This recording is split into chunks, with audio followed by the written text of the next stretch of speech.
friends, and we are excited to see you and excited to see the chat. We'll have to DJ this differently next time and take all of your many requests. So thank you very much, and welcome to ACCIS's virtual membership meeting. My name is Emmy Harward, and I am honored to serve as your executive director.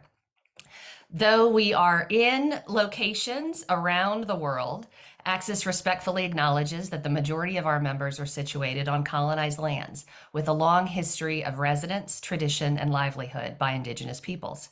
We make this acknowledgement to remind ourselves and our colleagues of the shared obligation to face and work toward redressing the violence and injustice that have alienated and removed Indigenous peoples from these lands and that continue to impede progress toward equity and justice. I acknowledge the 12 bands of the Kumeyaay tribe upon whose ancestral homeland I live and work.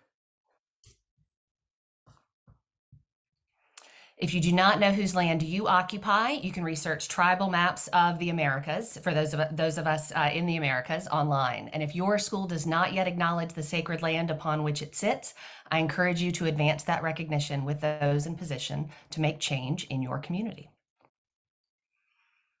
We've continued holding this annual membership meeting virtually because it allows so many more of you to join us from wherever you are without the time and cost of attending a conference.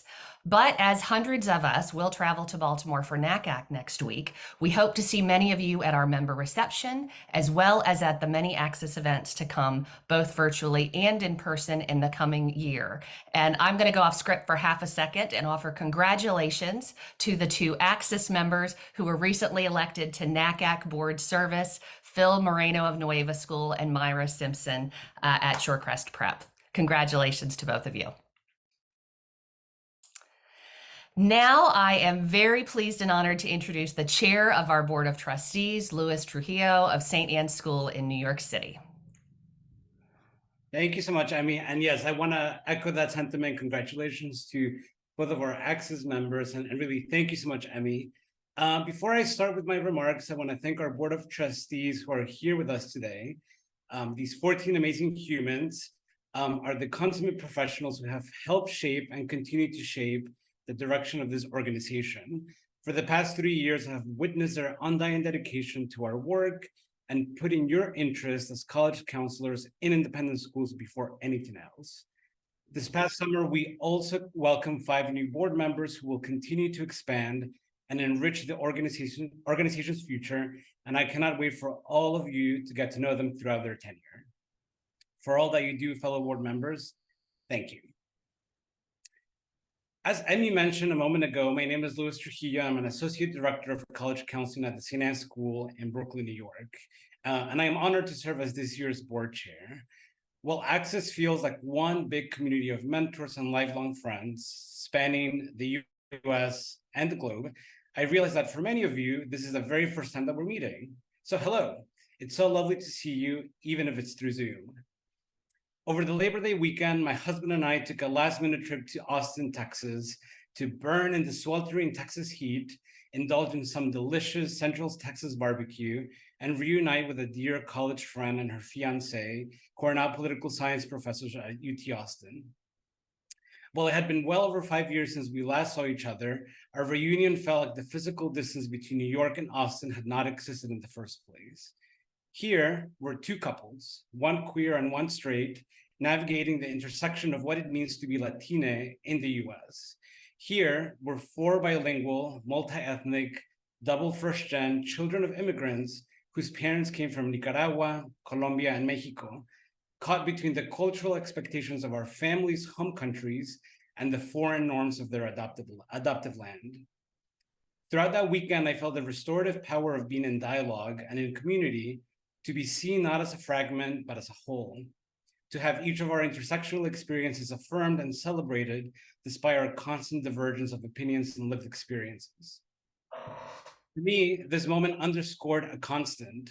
The majority of the cumulative moments in my life have taught me to listen deeply, approach others with humility and empathy, and understand that in order to create a sense of community, one must observe and inquire about collective and individual experiences. Over my tenure as an ACCIS member, a board member, and now as a board chair, I remain in awe of the power of observing and inquiring about one another that our members do year after year. It can be as simple as a question on the e-list or having an in-person conversation after the new counselor workshop or summer institute, or attending the affinity spaces that we host virtually throughout the year. As ACCIS members, we look and turn to one another for support. We find our people. Just as we ask tough questions, we also listen carefully, and if we need to, disagree. And as our organization expands and becomes more diverse, I know that this power of observing and inquiring about one another will only continue to increase. Just as we ask tough questions, we also listen carefully. I'm getting mixed up. It is this power of community that will help us find steady footing while the powerful tectonic plates continue to move beneath us. On the educational front, the SCOTUS decision in June brought a chilling reminder that the work for all of our students is far from done. The yet to be announced FAFSA rollout continues to give our students and their families an added layer of anxiety to what is an already stressful process. Meanwhile, the media, yet again, appears ever more fixated on only a sliver of higher ed, while overlooking the rest of the schools that educate the majority of the population. If we take a step back and look beyond education, we're also living through a moment of cognitive dissonance. The perception of what is happening is very different from the reality. American cultural amnesia would tell you that the COVID-19 pandemic is effectively over, that the staggering mental health epidemic impacting our young people is a rare and isolated symptom, that the racial reckoning and protests for social justice were only a moment of 2020, and that the hurt, pain, and heaviness we all experience as a society over the past few years suddenly vanished. The reality is much more complicated. Women's bodily autonomy remains and continues to be challenged. LGBTQ plus bodies, but POC trans lives specifically, continue to be demonized and harmed, sometimes even in our own educational communities. Senseless acts of violence, transgression, and dispossession continue to impact our BIPOC communities at staggeringly alarming rates. We continue to see how climate change is starting to take its toll, while the most vulnerable will continue to remain at risk. While the world remains fraught, I also want to be crystal clear. There is an immense amount of good happening before our eyes. We are in a moment where queer joy, for instance, is becoming far-reaching, where Black excellence is the standard and not the exception, where representation across a number of fields is much more inclusive. But most importantly, we are experiencing and witnessing how our young people demand that the world they are inheriting be more just, equitable, and welcoming to all, and not just a few. And honestly, navigating these highs and lows can feel like a whiplash. Many of our students and their families navigate this cognitive dissonance day in and day out. And the same goes for us as college counselors. While not everyone is impacted in the same way, as an organization, we must continue to observe and inquire about our collective and individual experiences, even if they are entirely foreign to us. We ask our students to engage in a meaningful process of self-inquiry, and so we must follow our own advice, because by not observing and inquiring about one another, we run the risk of essentializing our stories, our lived experiences, and ultimately our humanity.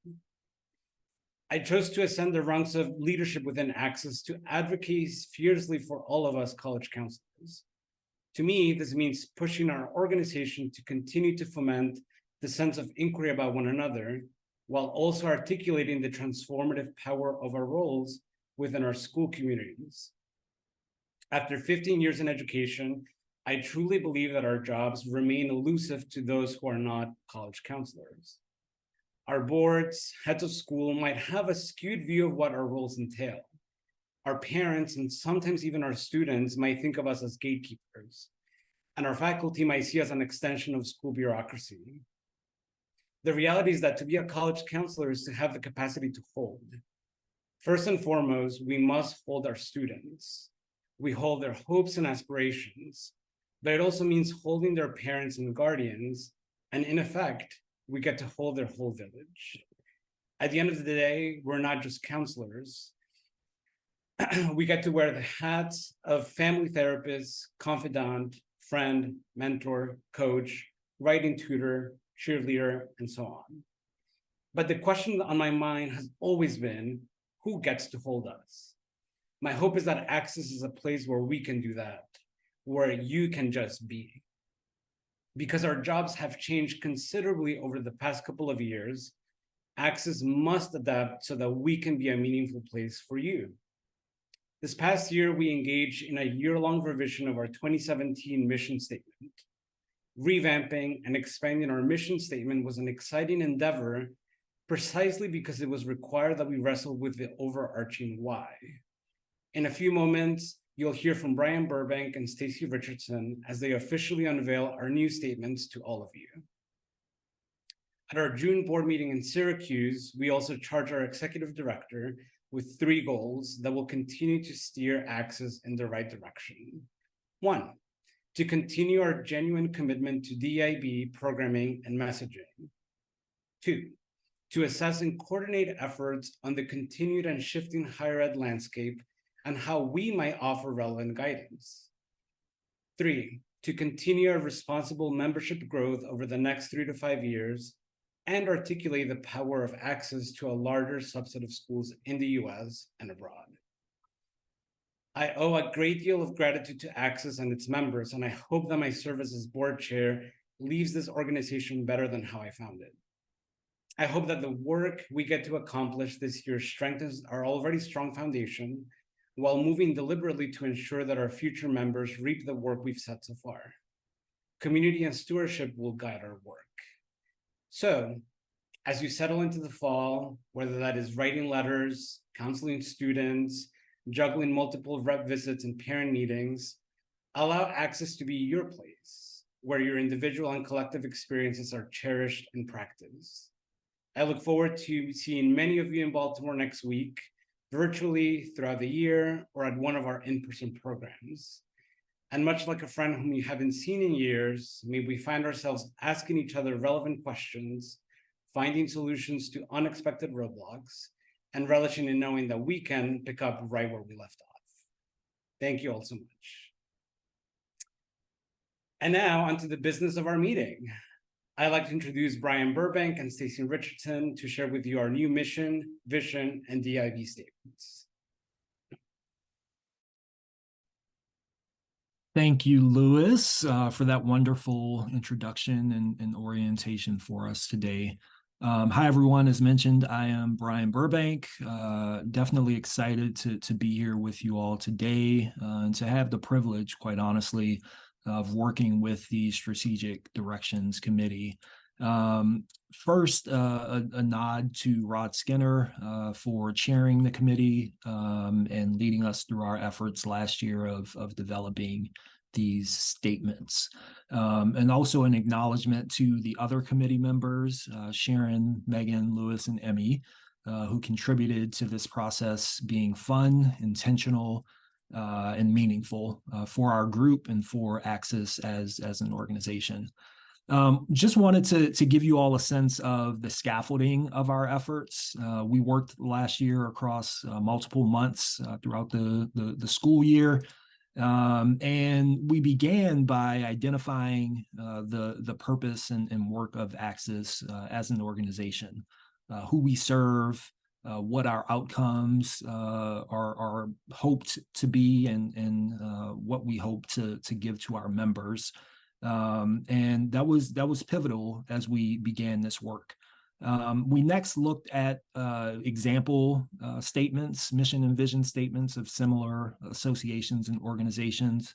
And then we did the fun but arduous task of group writing, editing, rewriting, wordsmithing as a small but mighty group of 6. And all of those efforts leading to these finalized versions that you see here on your screen. So I'll pause just to give you a minute to read and look through this. But definitely the Strategic Directions Committee, also the board more broadly, definitely proud of where we've landed. and how these statements come to represent the organization. With that, I'll kick it to Stacy to now introduce the DEIB statement. Thank you, Brian. Hello, I'm Stacy Richardson, Director of College Counseling at the Potomac School. I am pleased to share the ACCIS Diversity, Equity, Inclusion, and Belonging statement today. Diversity, equity, inclusion, and belonging are central to ACCIS's mission and vision statements, which uphold and center a commitment to creating more inclusive communities while fighting oppression of historically underrepresented groups. We recognize and acknowledge that educational institutions can produce and reproduce systems of inequity and exclusion. By continually engaging with DEIB work, ACCIS aims to empower our members and by extension, their school communities to thrive and reach their full potential. Striving to be an inclusive community is an ever-evolving imperative that requires skill, a growth mindset, empathy, and humility. ACCIS will model a practice of inquiry and a culture of shared responsibility for the purpose of identifying, challenging, denouncing, and dismantling oppressive systems in our association and member schools. We commit to initiating purposeful conversations that challenge ACCIS leaders and members to examine individual habits, common practices, established policies, and existing culture in K-12 schools and higher education. As chair of the Organizational Accountability for ACCIS and Equity Committee, or OAAE, Ashley Armato worked closely with Lisa Clay and Holly Hinderly to create this statement, which complements the commitment to anti-racist action. I'd like to thank Ashley for her vision for this committee, as she was the first board member to serve as chair. Her leadership and dedication has created a wonderful foundation for this work. I'd also like to thank the other committee members, Jeff Fuller and Sharon Williams. With that, I'd like to pass it back to Louis. Thank you so much, Stacy. And really, thank you both, Brian and Stacy, for all your hard work and the hard work that we will undertake this year. Now I'm glad to introduce our treasurer, David Weisford. Good afternoon, everyone. My name is David Weisford. I'm the Director of College Counseling at Winchester Thurston School in Pittsburgh, and honored to serve as the treasurer and the chair of finance and budget. So just want to share a little bit about the financial health of ACCIS. On the screen with the first slide, you can see our current balances in our accounts as of the end of August. One thing I'd like to point out on this slide is you will notice a significant decrease in the cash balance and an increase in the investments, and that was due to a strategic move made by the board last year to move some money from our bank accounts, cash accounts, to a new investment account with Merrill Lynch. And overall, you can see our assets have increased slightly over last year. Just some general updates for you all. As an organization as a whole, especially as a nonprofit, ACCIS remains in solid fiscal shape. We operate on a July 1 to June 30th budget, so recently started the new budget year. We are still finalizing the previous year's budget, but originally the board had projected a deficit of approximately $60,000, but we are currently looking to be running a surplus, slight surplus by the time everything is finished. And for 23-24, our current budget year, which was approved by the board, we're projecting a deficit of approximately $42,000. This comes from projecting new income from membership dues and programming, and minor operating expense increases. One thing to know is we do try to be strategic with the planning, knowing that the cost of everything has gone up. So we want to plan conservatively with this, which is why there is projected deficits. Our finance committee continues to look at ways to maximize the ACCIS investment portfolio, and ACCIS this past year completed our move incorporated now in Delaware. We previously were incorporated in Massachusetts.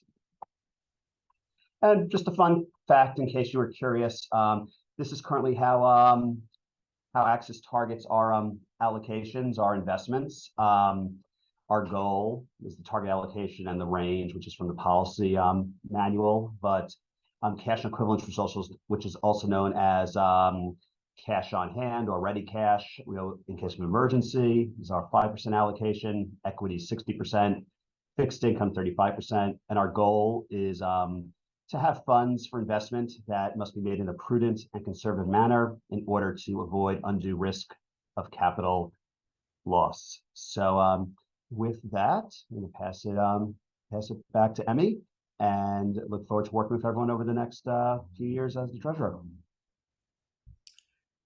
Thanks, David. And now I am thrilled to begin the awards and recognitions part of our meeting. Our Diversity, Equity, and Inclusion Committee, recently renamed the Diversity, Equity, Inclusion, and Belonging Committee, presents 2 ACCIS awards, the DE&I Champion and Rising Star Awards. Now I'd like to bring on screen Jasmine John and Warren Corrett, our DEI-B co-chairs, to present these first 2 awards. Thank you, Emmy. The DEI-B committee wants to recognize members of our ACCIS community who have committed to the work and of diversity, equity, inclusion, and justice. I have the pleasure of announcing our first award.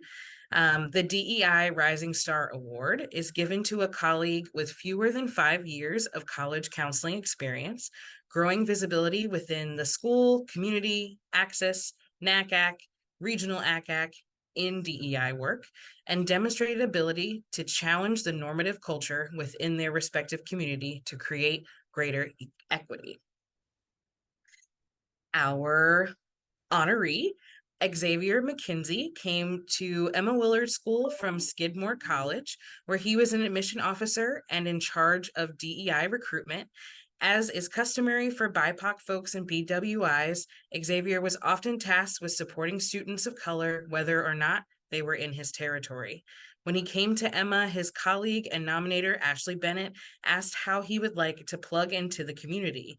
He immediately asked to meet with the head of DEI to see where he could be useful.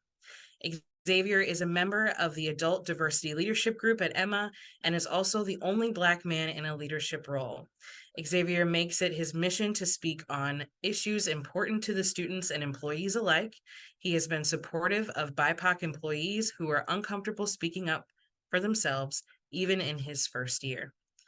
To again quote his nominator, what stands out above all is Xavier's ability to build community with students. He is always surrounded by students from all backgrounds, whether he's playing video games with them during advisory, participating in a school-wide game of tag, or using his dry wit to help students find the joy in the college application process. As a new college counselor, Xavier has hit the ground running. I suspect he will be in the profession for many years as he adds immeasurable value. We are thrilled to honor Xavier with ACCIS's DEI Rising Star Award. The DEI Champion Award is given to a colleague with more than 5 years of college counseling experience who is engaged in DE&I initiatives in their school, community, and beyond the institutional level. They're also visible in DEI work in ACCIS, regional ACCIS, NACAC, in their school community, and has demonstrated a deep understanding of and commitment to DEI work as an educator. It's my pleasure to announce this year's honoree is Allison Tom. Allison Tom is a champion of DEI work in social justice within ACCIS and far beyond it. I think many of us know that. She has been at the forefront of the profession's conversations about race-conscious admission and the SCOTUS cases, as it has inspired countless colleagues, including her nominator, Freddie Dupree, to spearhead similar initiatives within their own school communities. As Freddie shared, I've learned so much from her on many different topics. Basically, whenever I see that she's involved in something, I make it a priority to attend that webinar, go to that session, learn more.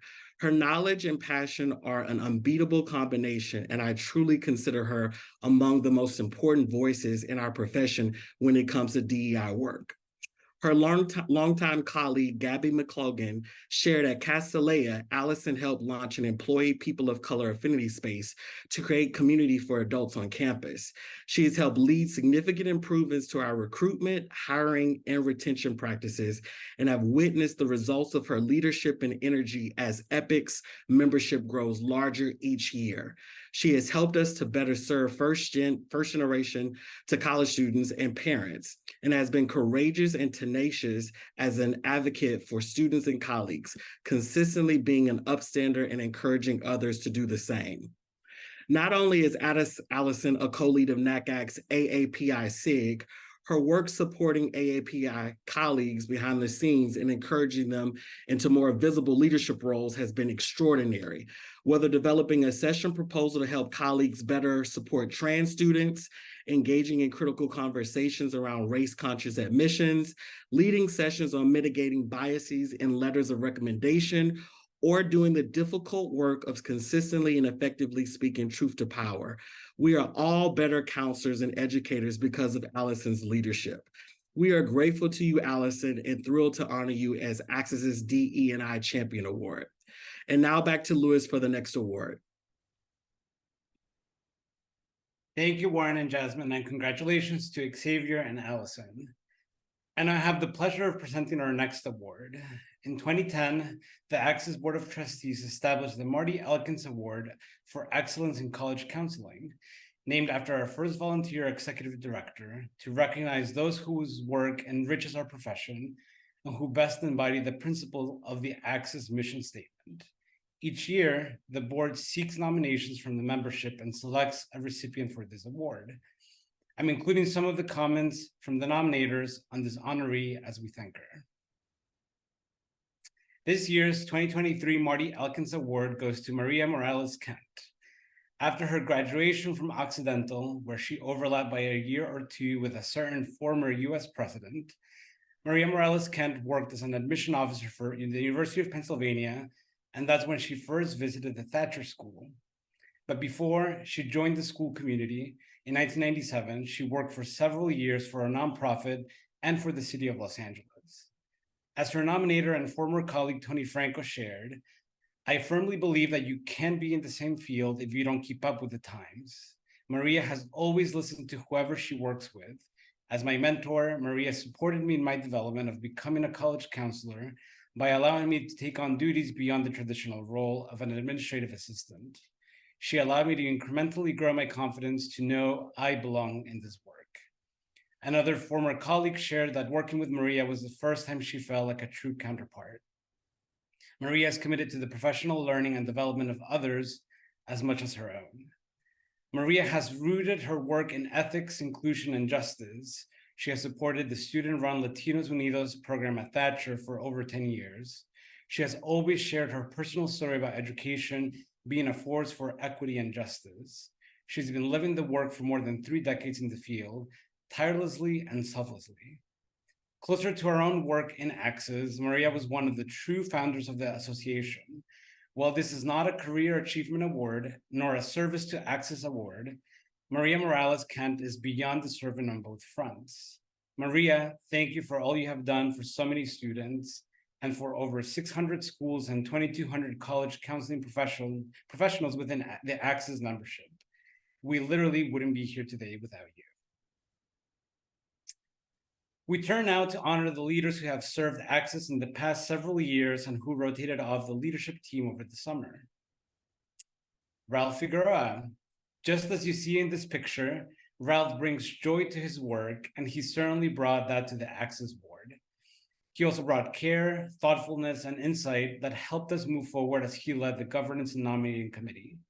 His love for bylaws and his legal knowledge are matched by his sense of humor, and we benefited from all in equal measure over the past 3 years of his service.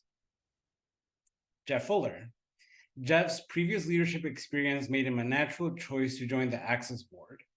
As treasurer, he brought a keen eye to growth and doing what needed to be done, like hiring our second full-time employee as we were still dealing with the seismic change from the pandemic. His 4 years on the board saw staffing and investment growth, and we're so grateful for the strong financial position he leaves us behind. Megan Murphy. When we asked Megan to join the board, we knew that we'd benefited from her experience as the executive director of what is now the International Coalition for Girls' School. We've also seen her humble leadership in action as she's listened and reflected in meetings and asked questions that made us consider a range of options. Our own ED has especially appreciated her wisdom and colleagueship. Thank you, Megan, for your support of ACCIS and for your own association, as your own association also grew and changed. Rod Skinner. The origins of ACCIS bear Rod Skinner's fingerprints. As opportunities for professional development for college counselors in independent schools narrowed, Rod was part of a small group that gathered to find ways to fill the gap and help his colleagues. 15 years later, he came full circle to serve on the board of the association. He helped build as he closes out a legendary career. From his support of his fellow college counselors to the support of countless students throughout his career, Rod's work speaks to his dedication to others. Thank you, Rod, for making ACCIS part of your professional legacy.